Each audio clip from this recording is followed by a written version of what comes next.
केम छो मित्रों मजामां ने। आज आपणे विद्युत रसायन चेप्टर में विद्युत रासायनिक कोषनुं सांकेतिक निरूपण समझवाना छीए। सौथी पहेला शुरुआत करीशुं विद्युत रासायनिक कोष ने दर्शाववाथी के विद्युत रासायनिक कोष ने दर्शाववानो केवी रीते। आपणे ए ख्याल छे कि कोईपण विद्युत रासायनिक कोष ए बे अर्धकोषनो बनेलो होय छे, बे हाफ सेलनो बनेलो होय छे। तो सौथी पहला आपणे अर्धकोषनुं सांकेतिक निरूपण समझीए, पछी बे अर्धकोषने जोड़ी दईए एटले विद्युत रासायनिक कोषनुं निर्माण थई जशे। तो अर्धकोष एटले शुं? तो कोईपण विद्युत विभाज्य द्रावण, कोईपण विद्युत विभाज्य द्रावण अने तेमां डूबाड़ेल सरियो, मे बी पॉसिबल ते धातुनो होई शके अथवा तो अधातुनो होई शके। विद्युत विभाज्य द्रावण, चलो ओके। तो कोई विद्युत विभाज्य द्रावण अने तेमां डूबाड़ेलो जे धातुनो सरियो छे तेनाथी बनती रचना छे तेने कहेवामां आवे छे अर्धकोष। हवे कोईपण अर्धकोषने दर्शाववामां केवी रीते आवे? तो कोईपण अर्धकोषने दर्शाववा माटे सौथी पहेला तेमां रहेल धातुना सरियाने दर्शाववामां आवे छे अने त्यारबाद तेने अनुरूप आयन ने दर्शाववामां आवे छे जे विद्युत विभाज्य द्रावण में रहेलू होय छे। उदाहरण तरीके मानो कि तमारी पासे ZnSO4 नुं द्रावण छे अने तमारी पासे सरिया तरीके झींकनो सरियो छे। तो अहीं तेने दर्शाववा माटे झींक सॉलिड, त्यारबाद ऊभी લીટી, घणीवार तेने अर्धकोष तरीके पण दर्शाववामां आवे छे। કેટલાક લોકો તેને સ્લેશ પણ કહે છે। ઝિંક સોલિડ સ્લેશ Zn2+ અને એ પણ પાછું aqueous। ધ્યાન આપો, અહીંયા ZnSO4 માંથી જે ધાતુનો સરિયો છે ને તેને અનુરૂપ આયન તમારે દર્શાવવાનું છે। અહીં SO4-2 આયન પણ છે પણ તે ઝિંકને અનુરૂપ આયન નથી, તેને અનુવર્તી આયન નથી, તેથી SO4-2 દર્શાવેલ નથી। ઓકે, તો Zn સોલિડમાંથી Zn+2 આપણે દર્શાવી દીધો, એ થયો એક અર્ધકોષ। તે જ પ્રમાણે માનો કે તમારી પાસે AgNO3 નું દ્રાવણ છે અને તેમાં Ag નો સરિયો છે, તો તમે કેવી રીતે દર્શાવશો? તો Ag સોલિડ અર્ધકોષ Ag+1 aqueous। बट जो वायु विद्युत ध्रुव है तो तेने दर्शाववा माटेनी एक अलग रीत है। तेना माटे सौथी पहला निष्क्रिय तत्व दर्शाववामां आवे छे, त्यारबाद वायु दर्शावाय छे अने त्यारबाद अनुवर्ती आयन दर्शावाय छे। फॉर एक्जाम्पल हाइड्रोजन वायु विद्युत ध्रुव है, H2 वायु विद्युत ध्रुव है, तो निष्क्रिय तत्व तरीके प्लेटिनम सॉलिड अर्धकोष H2 गैसीस अर्धकोष H+ आयन एक्वायस। घणीवार तमे तेने आने स्लेश पण वांची शको छो, घणीवार अर्धकोष शब्द वपराय छे, हाफ सेल शब्द वपराय छे। तमने जे शब्द योग्य लागे ते शब्दनो तमे प्रयोग करी शको छो। तो आ थई गयुं अर्धकोषनुं सांकेतिक निरूपण। हवे समझीए संपूर्ण कोषनुं सांकेतिक निरूपण। आपणे ख्याल छे कि संपूर्ण विद्युत रासायनिक कोष में आम अलग अलग बे प्रकारना बीकर होय छे, बंनेनी वच्चे एक क्षार सेतु जोड़ेलो होय छे, बंने द्रावण में एक सरिया आवेला होय छे अने तेने विद्युत वाहक तार मार्फते जोड़ेला होय छे। आ कोई पण विद्युत रासायनिक कोषनी एक सादी रचना है। इलेक्ट्रोकेमिकल सेलनी विद्युत रासायनिक कोषनी एक सादी रचना है जे कॉमनली आज प्रकारे होय छे। मानो कि डेनियल कोषनी बात करिए तो झींकनो सरियो होय, अहीं कॉपरनो सरियो होय, अहीं CuSO4 नुं द्रावण होय, अहीं ZnSO4 नुं द्रावण होय अने आ थई गयो क्षार सेतु। बराबर। हवे ध्यानथी जुओ तो अहीं एनोड कई बाजू छे? Left side. कैथोड कई बाजू छे? Right side. एनोड पर कयो वीजभार है? माइनस। कैथोड पर कयो वीजभार है? प्लस। तो आज बाबतों ने वच्चे शू है? क्षार सेतु। आज बाबतों ने ध्यान में राखीने सांकेतिक निरूपण करवामां आवे छे। सांकेतिक निरूपण में डाबी बाजुए एनोड दर्शावाय छे। डाबी बाजुए कयो विद्युतध्रुव दर्शावाय छे? एनोड। अने जमणी बाजुए कैथोड दर्शाववामां आवे छे। मतलब कोईपण कोषनुं सांकेतिक निरूपण थयेलुं छे अने जमणी बाजु कोई विद्युतध्रुव दर्शावेलो छे तो ते कैथोड तरीके वर्तशे। एनोड ने माइनस चिन्ह वडे दर्शावाय छे, ज्यारे कैथोड ने प्लस चिन्ह वडे दर्शावाय छे। जो वच्चे क्षार सेतु छे, वच्चे सॉल्ट ब्रिज छे तो बे ऊभी लाइन। वच्चे क्षार सेतु छे, वच्चे सॉल्ट ब्रिज आवेलो छे तो बे ऊभी लाइन, अने न आवेलो होय तो एक ऊभी लाइन दर्शावाय छे। अने आ रीते कोषनुं सांकेतिक निरूपण थाय छे। અહીં એક બાબત નોંધવી ખાસ જરૂરી છે કે જે વિદ્યુત વિભાજ્ય દ્રાવણ છે તેની સાંદ્રતા 1 મોલર છે। માનો કે અહીં પણ 1 મોલર છે તો સાંદ્રતા છે ને તે ધાતુ આયનની કૌંસમાં લખાય છે। ધાતુ આયનની કૌંસમાં લખાય છે, એ પણ નીચેની બાજુ અને મોલારિટી એકમમાં જ। ओके, तो सांद्रता माटे आपणे शुं कहीशुं? धातु आयननी कौंसमां कन्फर्म छे। बीजी बाबत एमां नीचेनी बाजू अने ए पण कई एकममां? मोलारिटी एकममां। ओके, तो शुरुआत करिए सौथी पहला गैल्वेनिक कोष उर्फ डेनियल कोष थी। तो डाबी बाजू तमारी पासे झींक है तो झींक ने तमे दर्शावशो Zn सॉलिड, अर्धकोष Zn2+, एक्वायस है। सांद्रता केटली है? 1 मोलर। धातु आयननी कौंसमां कया एकममां? मोलारिटी एकममां, तो 1 मोलर दर्शावी दीधुं। क्षार सेतु है? यस, क्षार सेतु है तो बे ऊभी लाइन, न होय तो एक ऊभी लाइन, न होय तो एक ऊभी लाइन छे माटे बे ऊभी लाइन। ओके, चलो तेना पछी CuSO4 है कॉपर है। हवे CuSO4 और कॉपर में तमे रिडक्शन ध्यान में लेशो तो Cu+2 मांथी Cu बनशे। तेथी अहीं दर्शावाशे, जुओ मात्र ने मात्र कॉपर विद्युत ध्रुव एकलो होय तो तेने दर्शावा माटे तमे कॉपर अर्धकोष कॉपर +2 लखी शको। परंतु ज्यारे आज कॉपर विद्युत ध्रुव कैथोड तरीके वर्ते छे ते समय तेने दर्शावा माटे तमारे Cu2+ एक्वायस 1 मोलर अने Cu सॉलिड थाय। समझो, ऑक्सिडेशन ने दर्शावो छो तो Zn मांथी Zn+2 बतावो छो। राइट, सिंपल बात है। Zn मांथी Zn+2 तो तेज प्रमाणे रिडक्शन ने दर्शावो छो तो Cu+2 मांथी Cu। एनो मतलब ए थयो कि अहीं जे तमे सिंपल लाइन बतावेली छे आ दर्शाववानी सांकेतिक निरूपणनी, आ ऑक्सिडेशनना संदर्भमां तमे कही शको। आज बाबत जो रिडक्शनना संदर्भमां दर्शाववानी होय तो उल्टी थाय, Zn+2 अर्धकोष Zn थाय। आज बाबत Ag+ अर्धकोष Ag थाय। आज बाबत है ने H+ आयन H2 गैसीस अने Pt थाय।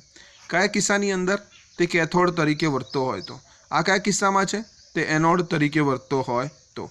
आ कया किस्सामां छे? एनोड तरीके वर्ते तो। आ कया किस्सामां? ते कैथोड तरीके वर्ते तो।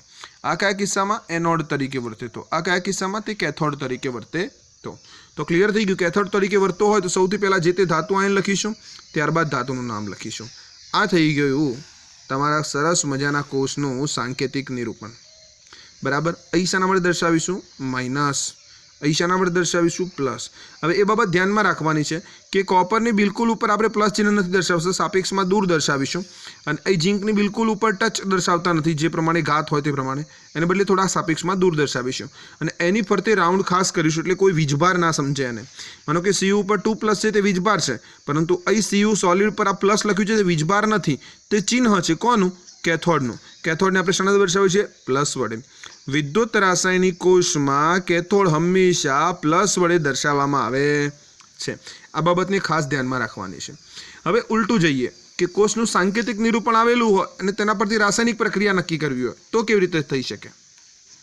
तो जे डाबी बाजू छे ते एनोड छे अने एनोड उपर थाय छे ऑक्सिडेशन, तो સૌથી પહેલા આપણે એનોડની પ્રક્રિયા લખીશું. એનોડ છે જેને માઇનસ વડે દર્શાવ્યો. Zn માંથી બને છે Zn+2. તો zinc solid gives Zn2 plus aqueous 1 molar plus 2 electron. આ પ્રક્રિયાને શું કહી દીધું આપણે? ઓક્સિડેશન.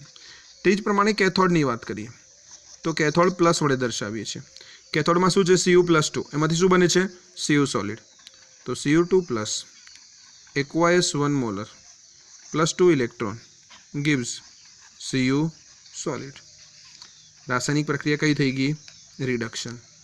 ઓકે, ચલો ફાઇનલી રિએક્શન થશે Zn solid plus Cu2 plus aqueous 1 molar gives Zn2 plus aqueous 1 molar Cu solid.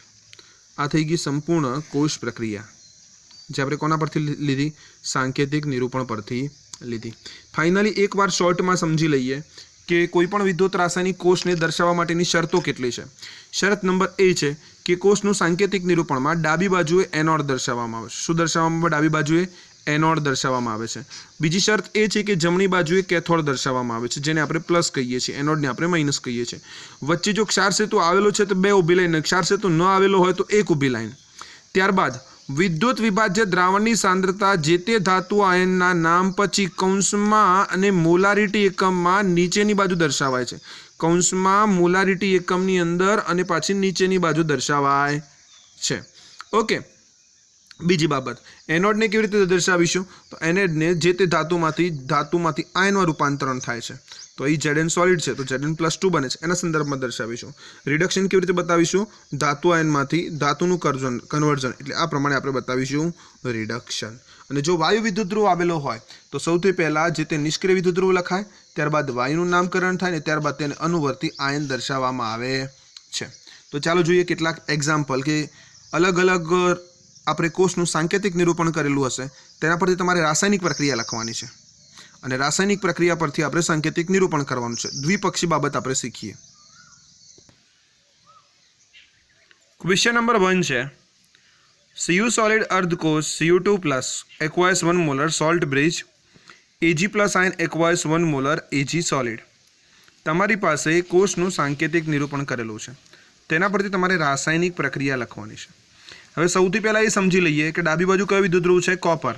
તો ડાબી બાજુ હોય તે શાના તરીકે વર્તી જાય? એનોડ તરીકે. જમણી બાજુ કયો વિદ્યુત ધ્રુવ છે? Ag. તો Ag શાના તરીકે વર્તશે? કેથોડ તરીકે. એનોડ તરીકે વર્તે તો તેના પર કઈ ક્રિયા થશે? ઓક્સિડેશનની. તો લખીએ એનોડ માં Cu સોલિડ gives Cu માંથી બને છે Cu2 પ્લસ, તો Cu2 plus aqueous 1 molar plus 2 electron. આ પ્રક્રિયાને શું કહીશું? ઓક્સિડેશન. ચલો તેના પછી વાત કરીએ નેક્સ્ટ કેથોડ પરની. તો કેથોડ પર કયો આયન છે? Ag plus ion. તો Ag plus ion aqueous 1 molar plus electron gives Ag solid. કઈ ઘટના બની? રિડક્શનની. કઈ ઘટના બનેલી છે? રિડક્શનની. હવે ધ્યાનથી સમજો. અહીં 2 ઇલેક્ટ્રોન મુક્ત થયેલા છે અને અહીં આપણે 1 ઇલેક્ટ્રોન સ્વીકાર્યો. તેવું પ્રેક્ટિકલી પોસિબલ નથી, માટે આપણે અહીં 2 મોલ લઈશું. કેટલા મોલ લઈશું? 2 મોલ. તો નિપજ શું મળશે આપણને? Cu solid plus 2Ag plus ion aqueous 1 molar gives Cu2 plus aqueous 1 molar plus twice Ag solid. હવે આ સમીકરણ પરથી આપણે એક બાબત શીખવાની છે અને તે કઈ છે? ધ્યાનથી સમજજો. અહીં જે રાસાયણિક સમીકરણની અંદર તત્વયોગમિતીય ગુણાંક આપેલો છે એ તત્વયોગમિતીય ગુણાંક સાંકેતિક નિરૂપણમાં આપેલો નથી. તો એક નોંધ તમારે તમારી ટેક્સ્ટબુકની અંદર અથવા તમારી નોટબુકમાં કરવાની છે કે રાસાયણિક સમીકરણમાં આપેલ તત્વયોગમિતીય ગુણાંક સાંકેતિક નિરૂપણમાં દર્શાવવામાં આવતા નથી. હવે તત્વયોગમિતીય ગુણાંક આપણે માત્ર શા માટે લીધો? ઇક્વેશનને બેલેન્સ કરવા માટે. એટલે રાસાયણિક પ્રક્રિયામાં દર્શાવેલા તત્વયોગમિતીય ગુણાંક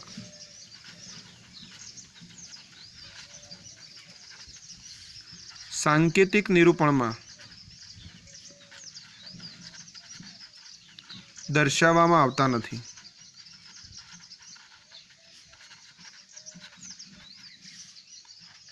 કારણ કે તેનો ઉપયોગ માત્ર ને માત્ર સમીકરણને બેલેન્સ કરવા માટે થાય છે. ઓકે,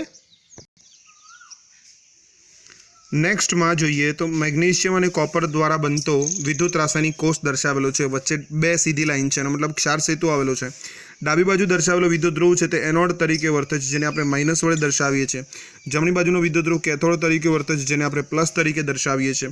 એનોડ ઉપર ઓક્સિડેશનની ક્રિયા થશે માટે એનોડને દર્શાવીશું. એનોડ ગિવ્સ, એનોડમાં મેગ્નેશિયમ છે તો magnesium solid gives magnesium 2 plus aqueous 1 molar plus 2 electron. Oxidation છે. તે જ પ્રમાણે કેથોડ પરની વાત કરીએ, તે જ પ્રમાણે શાની વાત કરીએ, કેથોડ પરની વાત કરીએ તો Cu2 પ્લસ છે, Cu2 પ્લસ છે, aqueous 1 મોલર છે તો 2 ઇલેક્ટ્રોન સ્વીકારી રહ્યો છે અને બની રહ્યો છે Cu સોલિડ. ફાઇનલ રિએક્શન લખીએ આપણે તો મેગ્નેશિયમ સોલિડ છે પ્લસ Cu2 પ્લસ છે, aqueous 1 molar gives magnesium 2 plus છે, aqueous 1 molar plus Cu solid છે. ઓકે, આ થઈ ગઈ વાત સાંકેતિક નિરૂપણ પરથી રાસાયણિક સમીકરણ લખવાની. હવે જોઈએ રાસાયણિક સમીકરણ પરથી સાંકેતિક નિરૂપણ. એક રાસાયણિક સમીકરણ છે 2 mall of chromium solid plus 3 mall of CD2 plus gives 2 mall of chromium 3 plus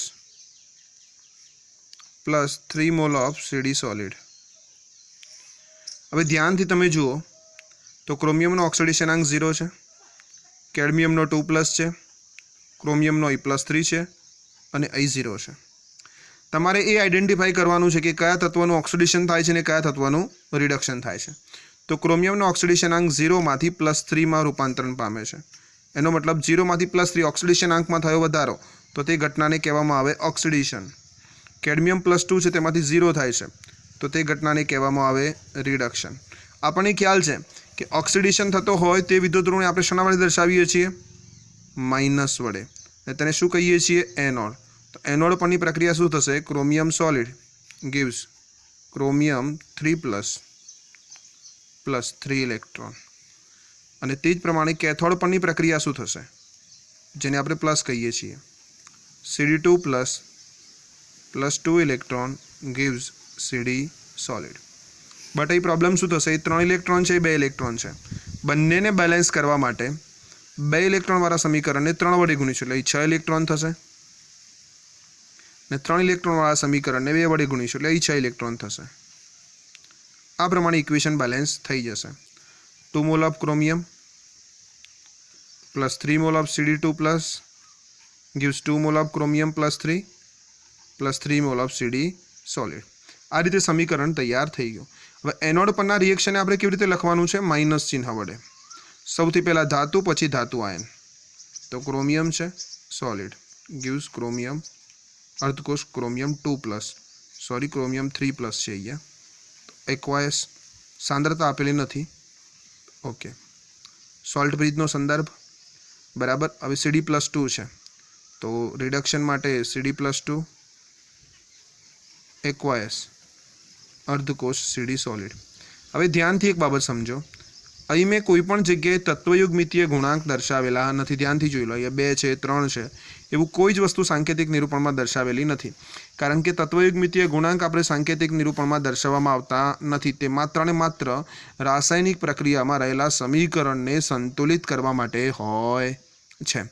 લેક્ચરની PDF file તમને ડિસ્ક્રિપ્શન લિંકમાં મળી જશે અને હોમવર્ક પણ છે. કેટલાક મેં કોર્સ આપેલા છે તેનું તમારે સાંકેતિક નિરૂપણ કરવાનું છે અને કેટલાક સાંકેતિક નિરૂપણ પરથી તમારે રાસાયણિક પ્રક્રિયા લખવાની છે. જય હિન્દ, જય ભારત, જય શ્રી કૃષ્ણ.